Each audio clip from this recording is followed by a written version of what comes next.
warahmatullahi wabarakatuh. Perkenalkan, nama saya Serina Rizky Juliana, absen 31. Perkenalkan, nama saya Fathanum Salsabila, absen 11. Saya Andago Beglini dari absen 4. Perkenalkan, nama saya Wahyu Calvin Kenyattaullah, absen 34. Saya Muhammad Faiz Mansyah, absen 19. Berdirinya kami di sini ingin menjelaskan mengenai materi tentang struktur sel di pembelajaran kelas 11. Sebelumnya kami dari SMA Negeri 1 Glaga Banyuwangi. Halo teman-teman, di video kali ini kita akan membahas mengenai struktur sel dan organel sel. Jenis-jenis sel terbagi menjadi dua, yaitu sel prokaryotik yang tidak memiliki membran inti seperti sel bakteri, dan sel eukaryotik yang memiliki membran inti seperti sel jamur, sel hewan, dan sel tumbuhan. Sel prokaryotik tidak memiliki membran inti dan tidak memiliki sistem endomembran. Sel prokaryotik secara umum terdiri dari sitoplasma, ribosom, mesosom, pili, kapsul, dinding sel, membran plasma, flagela, dan nukleoid berupa RNA dan DNA sekuler. Bagian-bagian sel prokaryotik tadi memiliki fungsinya masing-masing. Dinding sel berfungsi sebagai pelindung dan pemberi bentuk pada tubuh sel. Membran plasma untuk melindungi sel, mengatur keluar masuknya ion dan molekul, dan mengatur respirasi sel. Sitoplasma berguna dalam proses pencernaan makanan secara intraseluler dan melakukan proses metabolisme sel. Mesosom berfungsi sebagai penghasil energi. Ribosom sebagai tempat berlangsungnya sintesis protein. DNA membawa informasi genetik yang akan diwariskan untuk keturunan. Dan RNA untuk membuat kode genetik sesuai DNA dalam bentuk asam amino. Berbeda dengan sel prokaryotik, sel eukaryotik merupakan sel yang memiliki membran inti dan sistem endomembran.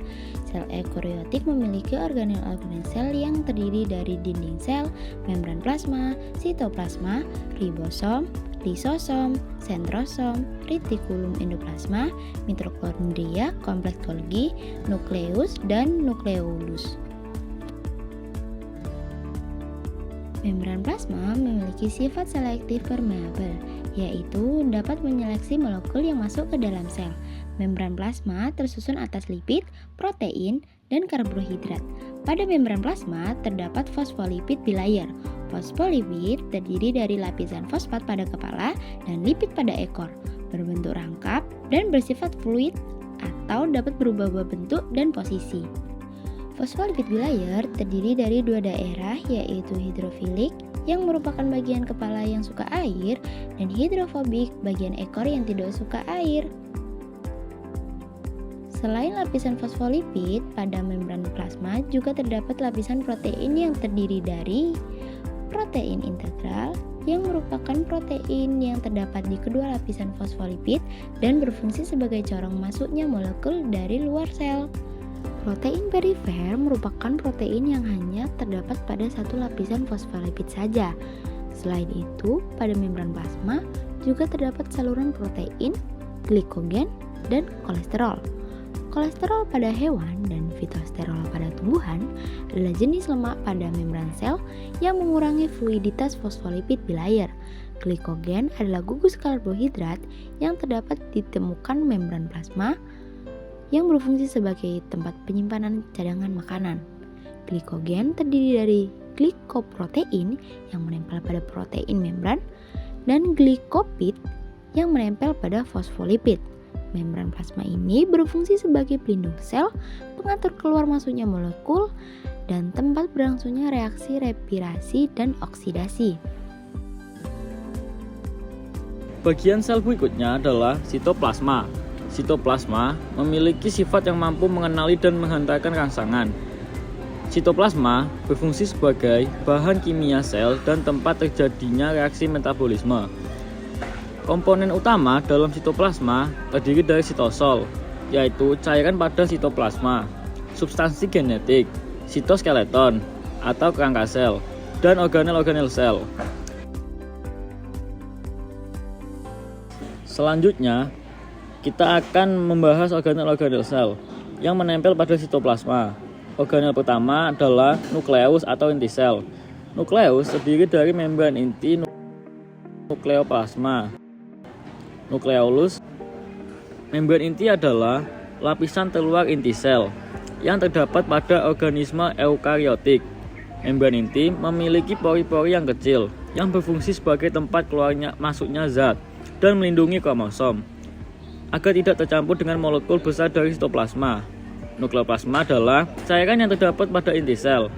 Nukleolus adalah anak inti sel yang berfungsi sebagai tempat sintesis DNA. Kromatin adalah bagian inti sel yang menjadi tempat kromosom. Nukleus berfungsi sebagai mengatur pembelahan sel, mengendalikan seluruh kegiatan sel, membawa informasi genetik, replikasi DNA, dan sintesis protein. Selanjutnya adalah retikulum endoplasma atau yang biasa disebut dengan RE. RE adalah penghubung membran inti, ribosom, dan badan Golgi yang berbentuk kantung pipih yang memenuhi sebagian sitoplasma. RE ada dua macam, yaitu RE halus dan RE kasar.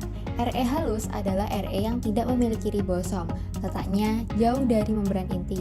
Fungsinya yaitu sebagai tempat sintesis lemak untuk hormon, metabolisme, karbohidrat, penyimpanan kalsium, dan detoksifikasi racun. Lalu ada RE kasar. RE kasar adalah RE yang memiliki ribosom. Letaknya dekat dengan membran inti. Fungsinya mensintesis protein bersama ribosom yang akan digunakan di membran atau di luar sel. Jadi fungsi RE adalah mensintesis lemak dan kolesterol, alat transportasi molekul, menetralkan racun, dan menampung protein yang disintesis oleh ribosom dan dilakukan di RE kasar. Selanjutnya adalah ribosom. Ribosom merupakan unit gabungan protein dengan RNA. Ribosom tersebar bebas di sitoplasma dan ada yang menempel di permukaan RE, yaitu daerah RE kasar. Ribosom berfungsi sebagai mensintesis protein yang berguna untuk kegiatan metabolisme sel. Selanjutnya adalah kompleks Golgi. Kompleks Golgi atau badan Golgi adalah kumpulan ruang bergelembung kecil dan kantong kecil yang bertumpuk-tumpuk. Kompleks Golgi berfungsi menjalankan sistem ekresi, membentuk membran plasma sebagai tempat sintesis polisakarida dan membentuk akrosom. Lalu organel terakhir adalah sel mitokondria, terdiri dari membran luar, membran dalam yang berfungsi melangsungkan rantai respirasi yang menghasilkan ATP. Krista berguna untuk memperluas permukaan membran dan untuk menyerap oksigen. Matriks berfungsi sebagai tempat oksidasi asam lemak. Mitokondria atau the powerhouse of cell merupakan penghasil energi dari tempat berlangsungnya respirasi sel. Nah teman-teman, itulah organel sel pada sel eukariotik. Semua organel yang kita bahas tadi terdapat pada sel tumbuhan dan hewan. Namun keduanya memiliki perbedaan. Apa saja ya perbedaannya? Yuk kita bahas lebih lanjut. Pada sel hewan terdapat organel khusus berupa lisosom, sentriol, dan vakuola yang berukuran kecil, sedangkan pada sel tumbuhan memiliki organel khusus berupa kloroplas, dinding sel, dan vakuola yang berukuran besar. Dan beginilah struktur lengkap sel tumbuhan, terdiri dari dinding sel, plasmodesmata, lamela, protoplasma, peroksisom, badan Golgi, vakuola, tengah, sitoskeleton, mitokondria, plastida, kloroplas, RE kasar, RE halus, membran inti, kromatin, dan nukleolus. Sekarang kita bahas organel khusus pada sel tumbuhan pertama, dinding sel. Dinding sel memiliki struktur yang terdiri dari dinding primer, dinding sekunder, lamela tengah, dan plasmodesmata. Dinding sel tersusun atas selulosa, hemiselulosa, dan pektin. Selulosa bersifat kaku dan memberi bentuk sel serta mempertahankan rigiditas sel. Fungsi dari dinding sel antara lain menyokong sel, melindungi selaput plasma, memelihara keseimbangan sel dari tekanan, dan memberi bentuk pada sel. Sel organel khusus berikutnya, vakuola, merupakan organel sitoplasmik berisi cairan yang dibatasi oleh membran tonoplas pada sel tumbuhan yang sudah tua. Vakuola tampak berukuran besar dan berisi cadangan makanan serta pigmen vakuola terbagi menjadi 3 jenis, yaitu vakuola tengah atau tonoplas, vakuola yang mendominasi sel tumbuhan yang berfungsi sebagai tempat penyimpanan makanan, vakuola makanan, vakuola yang berfungsi sebagai tempat pencernaan, penyimpanan, dan pengedaran makanan, vakuola kontraktil, vakuola berdenyut yang berfungsi sebagai osmoregulator, yaitu pengatur nilai osmotik dalam sel secara keseluruhan. Vakuola berfungsi sebagai tempat menyimpan zat makanan, penyimpanan pigmen, menyimpan minyak atsiri, memasukkan air melalui tonoplas, dan sebagai tempat penimbunan sisa metabolisme. Organ khusus sel tumbuhan terakhir adalah plasida. Plasida memiliki struktur yang terdiri dari membran luar, membran dalam, grana, dan gilakoid. Plastik merupakan organel berbahan rangkap yang berasal dari perkembangan proplastida di daerah merismatik berdasarkan pigmen yang dikandungnya. Plasida dibedakan menjadi kloroplas yang mengandung klorofil yang berguna sebagai tempat fotosintesis. Kromoplas mengandung pigmen non-fotosintetik yang terdiri dari warna merah orange dan kuning. Leukoplas pigmen tidak berwarna yang berguna sebagai tempat penyimpanan makanan. Berikutnya, struktur lengkap dari sel hewan terdiri dari membran plasma, sentrosom, peroksisom, sitoskeleton, protoplasma, badan Golgi, ribosom, lisosom, mitokondria, kromatin, nukleolus, membran inti, RE kasar, RE halus, vakuola kecil. Selanjutnya, kita akan membahas organel khusus pada sel hewan. Organel khusus pertama adalah lisosom. Lisosom merupakan kantong membran yang berisi enzim pencernaan berupa protease, lipase, nuklease, dan fosfatase. Lisosom memiliki fungsi untuk melakukan pencernaan intrasel, menghancurkan struktur sel yang tidak dikehendaki atau autofagi, membebaskan enzim keluar sel atau eksotisosis, menghancurkan diri sel atau autolisis.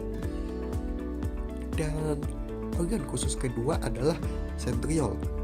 Sentriol memiliki struktur bentuk bintang yang berfungsi dalam pembelahan sel, baik secara mitosis maupun meiosis. Pada sel hewan juga terdapat sentrosom yang terdiri dari 2 sentriol yang juga berperan dalam pembelahan sel.